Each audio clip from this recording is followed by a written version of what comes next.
ఇక 10న చలో ఢిల్లీ అంట బీసీ రిజర్వేషన్ల పెంపు కోసం ప్లాన్ చేస్తున్న సీఎం రేవంత్ జంతర్ మంతర్ వద్ద దీక్ష చేపట్టాలే ప్రణాళిక 42% కోసం రాజ్యాంగ సవరణకు డిమాండ్ పాల్గొన్న మంత్రులు ఎంపీలు ఎమ్మెల్యేలు అన్ని పార్టీల నేతలను కలుపుకొని పోయే ఆలోచన మద్దతు కోసం విపక్ష పార్టీల అధ్యక్షుల లేఖలు పార్లమెంట్లో కేంద్రాన్ని నిలదీయనున్న రాహుల్ ఇక బీసీ రిజర్వేషన్ల పెంపునకు కేంద్రంపై ఒత్తిడి చేయాలంటూ సీఎం రేవంత్ రెడ్డి డిసైడ్ అయ్యారు.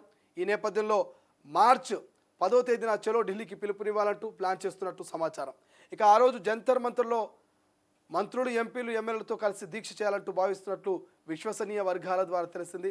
ఆ దీక్ష వేదిక నుంచి బీసీలకు 42% రిజర్వేషన్లు కల్పించేందుకు రాజ్యాంగ సవరణ చేయాలంటూ డిమాండ్ చేశారు. ఇక ఢిల్లీలో చేపట్టిన దీక్ష అన్ని పార్టీలు కలుపుకొని పోవాలంటూ రేవంత్ భావిస్తున్నారు. ఇక కేంద్రంపై ఒత్తిడి పెంచే ప్లాన్ స్థానిక సంస్థల్లో బీసీలకు 42% రిజర్వేషన్లు కల్పిస్తామని కామారెడ్డి డిక్లరేషన్లో హామీ ఇచ్చిన కాంగ్రెస్ పార్టీ ఎన్నికల మేనిఫెస్టోలో సైతం ఈ అంశాన్ని చేర్చింది.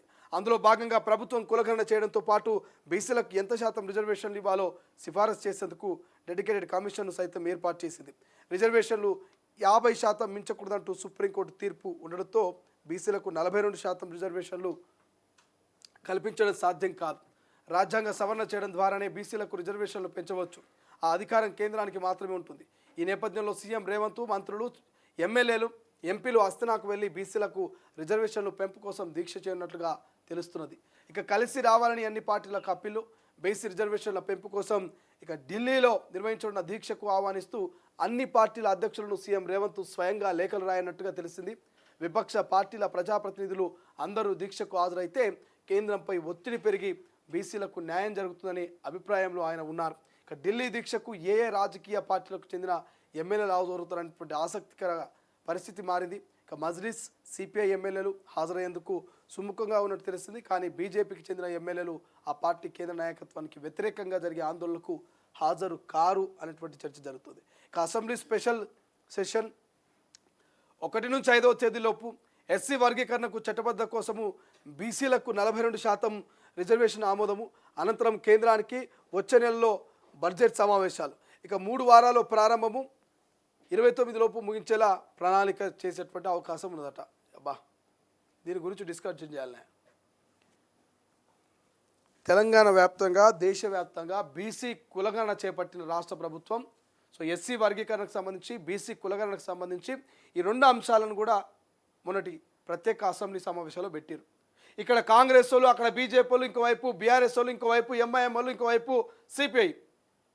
సో ఇట్లా ఆల్ పార్టీ ఆమోద ముద్ర వేసుకున్నది కులగణన ఎస్సీ వర్గీకరణకు సంబంధించి. కానీ దానికి ఒక చట్టం చేయాలి కదా. చట్టం చేసి దాన్ని ఆమోద ముద్ర వేయించుకోవాల్సిన బాధ్యత ప్రభుత్వం మీద ఉంటుంది. కాబట్టి సో మళ్ళా వచ్చే నెల మార్చి 1 నుంచి 5 దాకా ప్రత్యేక అసెంబ్లీ సమావేశాలు పెట్టి ఆ సమావేశాల్లో బీసీ కులగణన బిల్లు అదేవిధంగా ఎస్సీ వర్గీకరణకు సంబంధించి ఈ 2 అంశాలని పెట్టి ఆ 2 అంశాల మీద ఒక చట్టం చేసి ఆ చట్టాన్ని మరి పార్లమెంటు సమావేశాలు జరగబోతా ఉన్నాయి. కాబట్టి పార్లమెంటుకి తీసుకుపోయి పార్లమెంట్లో జంతర్ మంతర్ వద్ద అన్ని పార్టీలకు సంబంధించినటువంటి ఎంపీలకు లేఖలు పంపించి వాళ్ళ మద్దతు కూడా కట్టుకొని ఒక ఆమోద ముద్ర వేసుకోవాలి. రాజ్యాంగ సవరణ చేయించి 42% బీసీలకు మరి రిజర్వేషన్లు కల్పించాలనేది కాంగ్రెస్ పార్టీ ప్లాన్గా తెలుస్తోంది. కామారెడ్డి డిక్లరేషన్లో కాంగ్రెస్ పార్టీ హామీ ఇచ్చింది. బీసీలకు 42% రిజర్వేషన్ మేము అధికారంలోకి వస్తే కల్పిస్తామని. మరి 42% రిజర్వేషన్ కల్పించాల్సిన బాధ్యత మరి ఇచ్చిన హామీని నెరవేర్చుకోవాల్సిన బాధ్యత కాంగ్రెస్ ప్రభుత్వం మీద ఉన్నది. సో మొన్నటిదాకా ఏమన్నారు, రాజ్యాంగ సవరణ అంటే అంత ఈజీ కాదు, సమయం పడుతుంది. సవరణ జరగకపోతే 42% టికెట్లు మేము స్థానిక సంస్థల్లో బీసీలకు ఇస్తామంటూ ముఖ్యమంత్రి రేవంత్ రెడ్డి చెప్పిండు. మరి బీఆర్ఎస్ బీజేపీ ఇస్తుందా? No answer. పోనీ రేపు జరగబోయేటువంటి జంతర్ మంతర్ 10వ తారీఖున చలో ఢిల్లీకి ముఖ్యమంత్రి రేవంత్ పోతా ఉండు, అందరికీ లేఖలు రాస్తా ఉంటున్నాడు కదా. ఆ లేఖలను ఆహ్వానంగా స్వీకరించి రేపు జరిగే బీసీ ఎస్సీలకు సంబంధించినటువంటి పోరాటంలో మరి బీజేపీ బీఆర్ఎస్ మరి కాంగ్రెస్కు సంబంధించినటువంటి ఇతర పార్టీలకు సంబంధించినటువంటి ఆల్ పార్టీ నాయకులంతా పార్టిసిపేట్ చేస్తారా చూడాలి. ఇక బీఆర్ఎస్ కంటే ఒక్క ఎంపీ సీటు కూడా లేదు. కానీ మాజీ ముఖ్యమంత్రి అయితే రాజకీయ ఉద్దనుడు, రాజకీయ అనుభవం ఉన్నాడు, సుదీర్ఘమైనటువంటి అనుభవం కలిగినటువంటి వ్యక్తి కదా. ఒక పార్టీ అధ్యక్షుడు, ఒక మాజీ ముఖ్యమంత్రిగా మరి జంతర్ మంతర్ల బీసీల కోసం మాజీ ముఖ్యమంత్రి కేసీఆర్ పోతారా? కేటీఆర్ పోతాడా, హరీష్ రావు పోతాడా చూడాలి. పోనీ బీజేపీలో ఉన్నటువంటి 8 మంది ఎంపీలు ఉన్నారు కదా, ఇలా బండి సంజయ్ ఒక బీసీ కదా, లక్ష్మణ్ ఒక బీసీఏ కదా, ఈటెల రాజేంద్ర ఒక బీసీఏ కదా.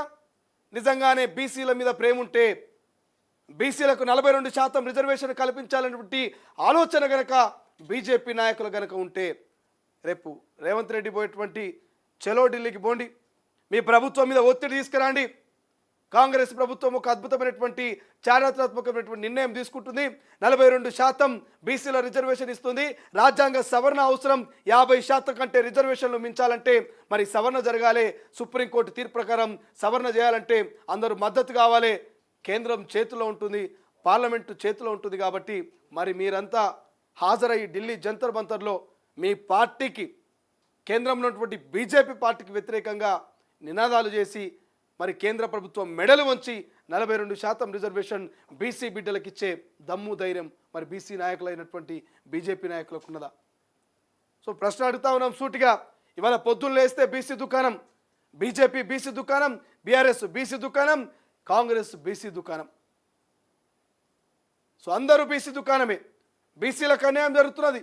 బీసీలకు మంత్రి పదవులు కావాలి, బీసీలకు అధ్యక్ష పదవులు కావాలి, బీసీలు ముఖ్యమంత్రి కావాలి, బీసీ చైర్మన్ కావాలి, బీసీ అది కావాలి, బీసీ ఇది కావాలి. మరి బీసీ అది కానికే ఇది కానికే బీసీ నాయకులుగా మీరు ఏం చేస్తున్నారు? బీసీ నాయకులుగా మీ పోరాట పటిష్మను మరి ఢిల్లీ జంతర్ మంతర్లో ఎంతవరకు చూపించాలనుకుంటున్నారు? సో ఢిల్లీకి పోండి అందరూ. ఆ పార్టీ ఈ పార్టీ అని చూడకూరి. తెలంగాణ ఉద్యమంలో సకల జనులు ఏకమై చిన్న పెద్ద తేడా లేకుండా, ముసలి ముతుకనటువంటి భావజాలం లేకుండా రోడ్ల మీదకి వచ్చి జెండా బట్టి జై తెలంగాణని మరి ప్రత్యేక రాష్ట్రాన్ని ఎట్లా సాధించుకున్నామో నిజంగానే బీసీలలో బీజేపీ బీఆర్ఎస్ కాంగ్రెస్ ఉన్నటువంటి బీసీ నాయకులంతా కూడా పార్టీలను పక్కకు పెట్టుర్రి, జెండాలను పక్కకు పెట్టుర్రి. నిజంగానే కాంగ్రెస్ రేవంత్ రెడ్డి జెన్యూన్గా బీసీ రిజర్వేషన్ మీద కొట్లాడితే అది నిజం అనిపిస్తే ఢిల్లీకి పోండి.